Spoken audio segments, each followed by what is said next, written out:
উফ, এইবার এমন একটা দাও মারবো না যে কৃষ্ণচন্দ্র কেঁদে কুল পাবে না। কিন্তু সেটা একমাত্র সফল হবে যদি কৃষ্ণনগরের মন্ত্রী আমাদের পাশে থাকে। আরে ও তো মোহর ছাড়া আর কিছুই চেনে না। ওকে খবর দিয়েছি এক্ষুনি এলো বলে। রাজামশাই, কৃষ্ণনগরের মন্ত্রী এসেছেন। ওকে ভেতরে পাঠিয়ে দাও। প্রণাম খাম্বাজরাজ। এ কি রানীমা, আপনি? আমি তোমাদের কৃষ্ণনগরের রানীমা নই, আমার নাম ললনা। আমি হরেক রকমের গলায় কথা বলতে পারি। এটা আমার আসল গলা। ওরে বাবা রে বাবা রে বাবা, আপনি তো প্রতিভার জলজ্যান্ত রূপ।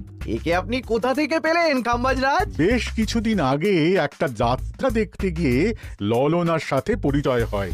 ওর ব্যাপারে সবকিছু জানার পরে আমার মাথায় একটা বুদ্ধি খেলে যায়। তাই আপনি আমাকে ডেকে পাঠিয়েছেন, তাই তো? একদম তাই। আমার একটা পরিকল্পনা আছে। ছলে বলে কৌশলে ওই কৃষ্ণনগরের আসল রানীকে কিছুদিনের জন্য বাইরে পাঠাতে হবে, আর সেই সুযোগে সেসব দায়িত্ব আমার ওপরে ছেড়ে দিন। আমি নিজের দায়িত্ব নিয়ে ললনাকে কৃষ্ণনগরের রানীর সমস্ত আদব কায়দা শিখিয়ে দিয়েছি। এখন শুধু আমি বাকি ব্যাপার নিয়ন্ত্রণ করব। এখন মহারাজ বাৎসরিক হিসেব নিয়ে ব্যস্ত, তাই রানীমা চলে যাবেন আর তার বদলে ঢুকবে ললনা দেবী। তাহলে আর দেরি কেন? আজ রাতেই বেরিয়ে পড়ো। আর যদি আমার পরিকল্পনা অনুযায়ী এগোতে পারো, তাহলে কিছুদিন পরে তুমি হয়ে উঠবে কৃষ্ণনগরের রাজা।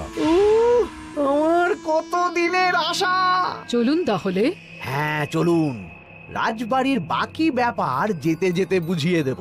রানীমা কিভাবে কথা বলেন, কাকে কি বলে ডাকেন, রাজবাড়ির কোথায় কি আছে সব।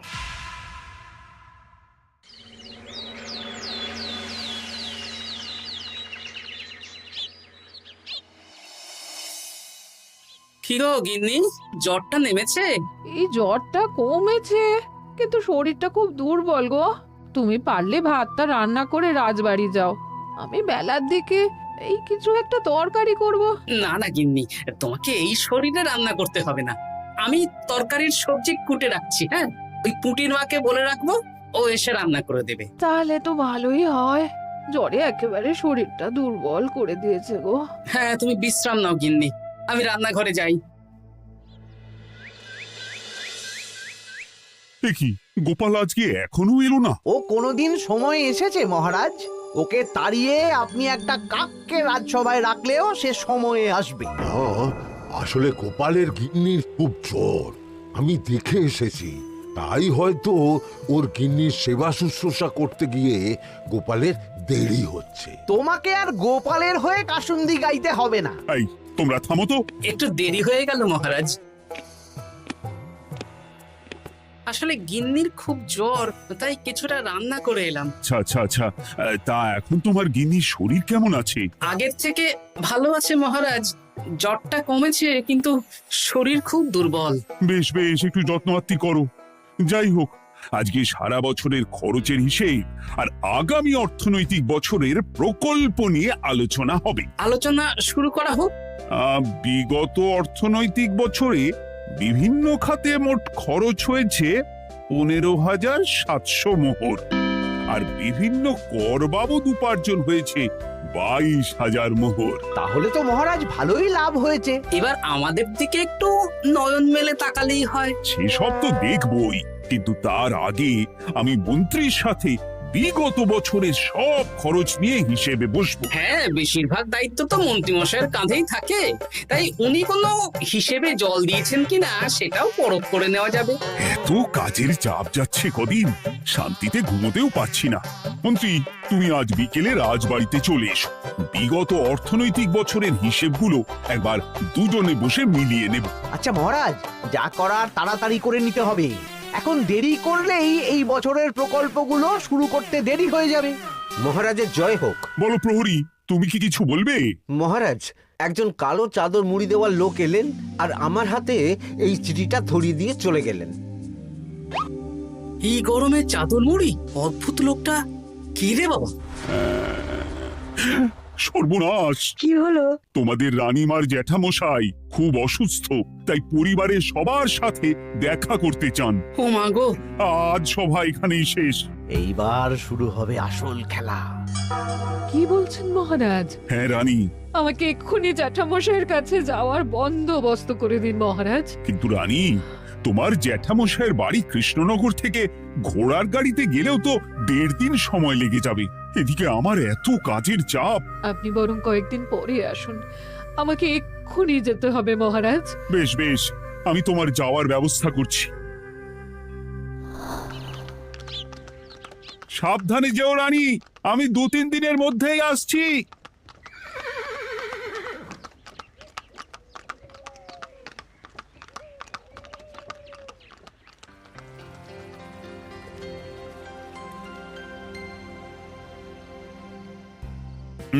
মন্ত্রী, বিগত অর্থনৈতিক বছরে আমাদের পাঠশালার উন্নতির জন্য কত খরচ করা হয়েছিল একটু দেখো তো। সব মিলিয়ে মোট 150 মোহর মহারাজ। কিন্তু আমার এখানে তো 170 মোহর দেখাচ্ছে। 170 মোহর? তা কি করে হয়? একই রানীমা, আপনি ঘোড়ার গাড়ি করে গেলেন আর হেঁটে চলে এলেন। সে আমার ব্যক্তিগত ব্যাপার, তুমি তোমার কাজ করো।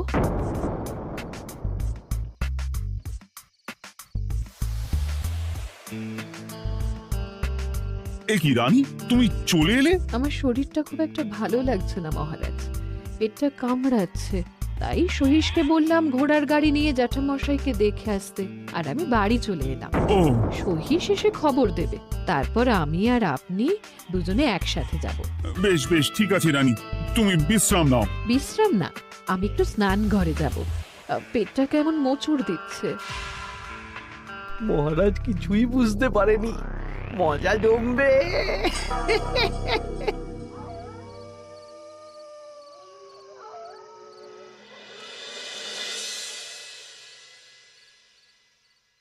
এ কি রানী, তুমি তোমার সব গয়না গাটি বের করছো কেন? আমার আর এই পুরনো নকশার গয়না পছন্দ নয় মহারাজ, ভাবছি কালকে সকালবেলা এই গয়নাগুলো শ্যাকরাকে দিয়ে শহুরে নকশায় নতুন গয়না বানাবো। কিন্তু এগুলো তো তোমার সবই পছন্দের গয়না। কিন্তু মহারাজ, আমি ভেবে দেখলাম এই গয়নাগুলো সবই বড্ড ভারী গয়না, আমি শহুরে আধুনিক নকশার হালকা গয়না পরবো।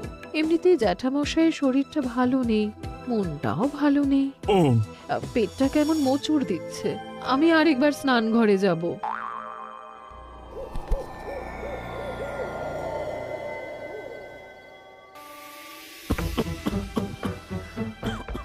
ওই তো মন্ত্রী মশাই এসেছে।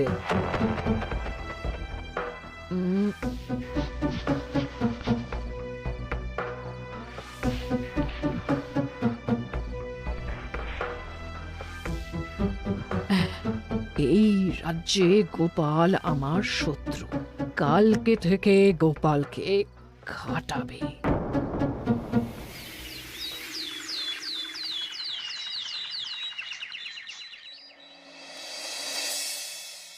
হায় হায় হায়, কি হলো রানী, কি হলো?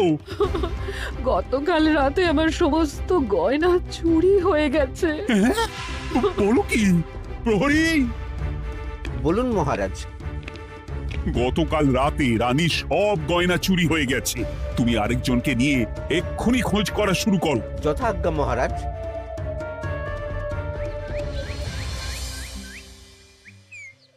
আমার সব গয়না চুরি হয়ে গেল, এবার আমি কি করব?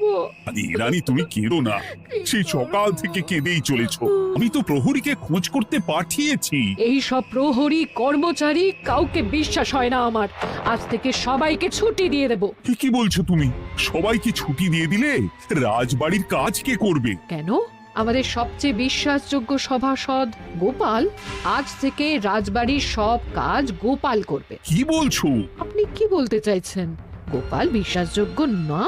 হ্যাঁ, গোপাল আমার সবচেয়ে প্রিয়, ওর চেয়ে বিশ্বাসযোগ্য আর কেউ নেই। কিন্তু কোনো কিন্তু না, বলবেন আপনার আদেশ। এক্ষুনি গোপালকে ডেকে পাঠান। যেমন তোমার ইচ্ছে।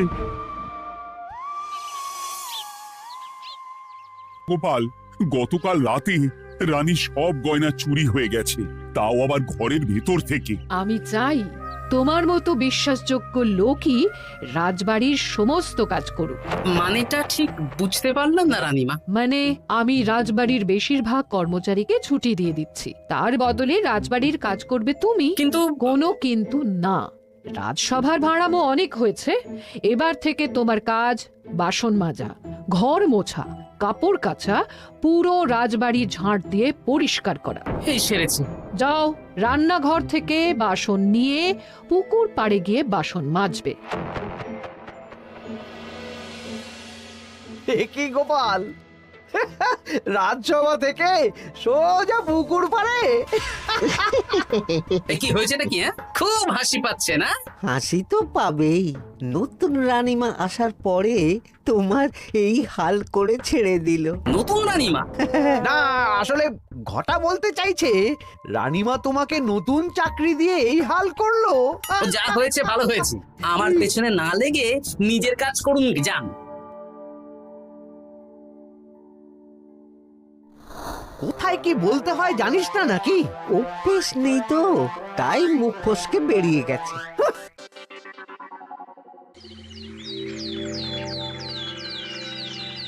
রাজ্যে চোরের উপদ্রব বেড়ে গেছে, তাই আমরা কিভাবে চোরের উপদ্রব কমানো যায় সেই নিয়ে আজকে একটা আলোচনা করব। কিন্তু মহারাজ, রাজসভায় এখনো তো সবাই আসেনি। এই তো এসে গেছি। ওই রাজবাড়ির জামা কাপড় কাচ্ছিলাম। এ কি, গোপাল এখন রাজবাড়ির জামা কাপড় কাচে? হ্যাঁ, সেসব করতে গিয়ে আমার নিজের জামা কাপড়ই ভিজে গেল, তাই বদলে এলাম। মহারাজ, রানীমা ঘোড়ার গাড়ি করে এসেছেন। মানেটা কি? রানী তো রাজবাড়িতেই আছে। হে কি মহারাজ, আমি প্রহরীদের কাছে শুনলাম আমার মতন দেখতে কেউ রাজবাড়িতে উড়ে এসে জুড়ে বসেছে। মানে তুমি তো আগেই চলে এলে। কি কাণ্ড! এই কে? শুনলাম আমার মতন দেখতে কেউ এসেছে। ও আচ্ছা, আপনি। তা কি চাই আপনার? বোঝো কাণ্ড, একরকম দেখতে একরকম গলা, এ বলে আমি আসল, ও বলে আমি। হায় হায় হায়, আসল নকল বোঝাই দায়। একটা নয়, দুটো রানী। আমার জ্যাঠামশাই একদম সুস্থ। এই মহিলা নিশ্চয়ই ভুয়ো চিঠি দিয়ে নিজের রাজবাড়িতে ঢোকার সুযোগ খুঁজছিল। একদম বাজে কথা বলবেন না। আপনি কে সত্যি করে বলুন। সমস্যা সমস্যা, ঘোর সমস্যা। আমার কোনো পাণ্ডিত্য দিয়ে বুঝতে পারছি না কে আসল আর কে নকল। আমি আসল, বিশ্বাস করুন। আমি তো এই মাত্র এলাম। না, আপনি নকল, আমি আসল। কিভাবে বুঝবো? আমি বলবো মহারাজ, এই যে এই রানী আসল। হ্যাঁ, কিন্তু মন্ত্রীমশাই, আপনি কি করে বুঝলেন? না মানে এই রানীমা তোমার উপরে এত ভরসা করে রাজবাড়ির কাজ করাচ্ছেন, কাউকে বিশ্বাস করেননি, একমাত্র তোমাকে বিশ্বাস করেছেন। এত ভালোবাসা, এত বিশ্বাস কার থাকতে পারে বলো? মানে গোপাল, তুমি রাজবাড়ির কি কাজ করছো? বাসন মাজা, ঘর মোছা, বাগান পরিষ্কার, অনেক কাজ করছি রানীমা। আপনার সব গয়না চুরি হয়ে গেল, তাই কাউকে বিশ্বাস করা যাবে না বলে ওই রানীমা আমাকে কাজে রাখলেন। এই ওই বন্ধ করে একটা উপায় বের করো। বেশ বেশ, আমি ধরে নিচ্ছি দুজনেই আসল। তাই আপনাদের দুজনকে আমি পরীক্ষা নেব, দেখব কে উত্তীর্ণ হন। তাই নাও। আপনারা দুজনেই তো সেনাপতিকে চেনেন, বলুন তো সেনাপতির আসল নাম কি? সনাতন সেন। আচ্ছা, আপনাদের বাপের বাড়ি কোথায়? বিজয়গড়। দূর দূর, গড়গড় করে সবই বলে দিচ্ছে। এভাবে হবে না, অন্য কোনো উপায় ভাবো। বেশ, সেনাপতি তলোয়ার দাও তো। দিচ্ছি। এই নিন, এই তলোয়ার দিয়ে মহারাজকে মেরে ফেলুন। আপনাদের মধ্যে কে মারতে চান বলুন। এসব তুমি কি বলছো গোপাল? মহারাজ আমার পতি পরমেশ্বর, ওনাকে আমি মারতে পারি? আমি স্বপ্নেও ভাবতে পারিনি গোপাল তুমি এই জঘন্য কাজ আমাকে করতে বলবে। আমি নিজের প্রাণের আহুতি দিতে পারি, কিন্তু মহারাজের গায়ে একটা আঁচড়ও দিতে পারবো না। উফ, খাম্বাজরাজ বেছে বেছে এক ধুরন্ধর নারীকে পাঠিয়েছেন, কোনো জবাব নেই। আমি বুঝতে পারছি না মহারাজ, এনাদের হাবভাব, কথাবার্তা, রূপ সবই একরকম। তবে যিনি ঘোড়ার গাড়ি চেপে এখন ফিরলেন, তিনি আসল হলেও হতে পারেন। আমি আসল, বিশ্বাস করুন। বললেই হলো? আসল হলে প্রমাণ করুন। বেশ, আজকে আর মাথায় কিছু আসছে না। আমি কাল আসবো। ততক্ষণ আপনারা দুজনে রাজবাড়ির দুটো ঘরে থাকুন। কি ছক মারিতে পড়লাম রে বাবা।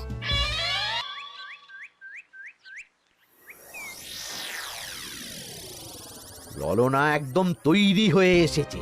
দারুণ মজা হচ্ছে বলুন। এবার শুধু একবার আসল রানীকে সরিয়ে ললনা যদি রানী হয়ে যায়, তাহলে রানীর গয়নার মতন সব আমার হাতে চলে আসবে। তারপর কি হবে? তারপর ধীরে ধীরে মহারাজকেও কায়দা করে সরিয়ে দেব, আর খাম্বাজ রাজ আর আমি এই দুজনে মিলে এই রাজ্য চালাবো। কি বুদ্ধি আপনার মাথায়।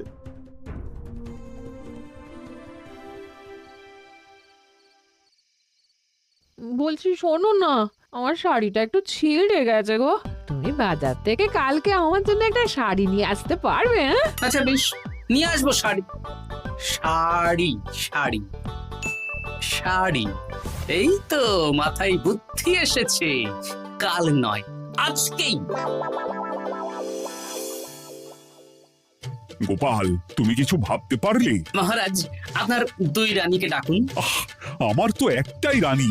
ওই হলো মহারাজ, আসল নকল দুজনকেই ডাকুন। কই গো, একটু বাইরে এসো। বলুন মহারাজ, আপনি যাচ্ছেন? আচ্ছা, আমি দুটো শাড়ি নিয়ে এসেছি, লাল শাড়ি আর নীল শাড়ি। এই দুটোই মন্ত্রপুত শাড়ি, এক সিদ্ধ পুরুষ দিয়েছেন। কে তিনি? না, সেসব এখন বলা যাবে না, তবে এই শাড়ি দুটো একটা একটা করে ওনাদের দিয়ে দিন। এবার আমি এই শাড়ির বিশেষত্ব বলি। হ্যাঁ বলো গোপাল, বলো। আপনারা দুজনেই আজ রাতে এই শাড়িটা পরবেন, সারা রাত পরে থাকবেন। এই শাড়িগুলো 12 হাত মাপের শাড়ি। আগামীকাল সূর্যোদয় হওয়ার পরে যার শাড়ি 4 হাত কমবে সেই হবে আসল রানী। আচ্ছা বেশ, তাহলে তোমরা দুজনেই এই শাড়ি পরে থাক। কাল সকাল সকাল রাজসভা বসবে, তখন তোমাদের শাড়ি গোপালের কাছে জমা দিও। আচ্ছা। আমি যে নকল সেটা বুঝতে দেওয়া যাবে না। কি করে এই শাড়িটা 4 হাত কেটে ফেলে ওই দুফল কাটার ছড়ি কেটে ফেলো। কালকে আবার মজা হবে।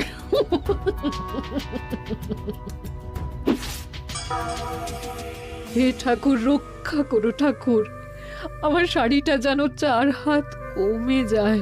ঠাকুর রক্ষা করো।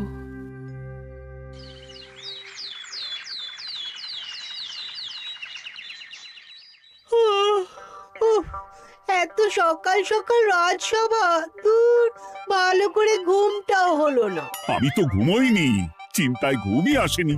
কই গো, তোমরা এসো। এই নিন আমার শাড়ি, এবার মেপে দেখুন, এটা 4 হাত কমে গেছে। এই দেখুন মহারাজ, বিশ্বাস করুন আমি আসল, কিন্তু এই শাড়িটা সারা রাত পরে থাকা সত্ত্বেও 4 হাত তো দূর, 4 আঙুলও কমেনি। লাল শাড়িটাই ছোট মনে হচ্ছে। তাহলে তুমি আসল? উফ বাবা, বাঁচা গেল। আয়, কে আছো? এই নকল রানীকে কারাগারে বন্দি করো। দাঁড়ান মহারাজ, বন্দি করতে হলে যার শাড়ি 4 হাত কমে গেছে তাকে বন্দি করুন। কেন? আমার শাড়ি তো 4 হাত কমে গেছে। শর্ত অনুযায়ী যে আসল তার শাড়ি তো 4 হাত কমবে না। আপনি ধরা পড়ে গেছেন নতুন রানীমা। এগুলো কোনো মন্ত্রপুত শাড়িই নয়, এগুলো আমার পরিকল্পনার প্যাচ। আপনি নিশ্চয়ই নিজেকে আসল প্রমাণ করার জন্য শাড়িটা কেটেছেন। না মানে, না না না। তাহলে কমলো কি করে? না মানে, হয়ে গেল। সত্যি গোপাল, তোমার বুদ্ধির জবাব নেই। গোপাল, তুমি আমাকে বাঁচালে। এই যে নতুন রানীমা, চুপ করে কেন? ওকে আমি কারাগারে গিয়ে বেত মারছি, তাহলেই সব বলবে। বল, কে তুই বল? আসলে মানে আমার নাম ললনা। আমি যাত্রাপালা করি, অনেক রকম গলায় কথা বলতে পারি। কদিন আগে খাম্বাজ রাজ আর এই মন্ত্রী মশাই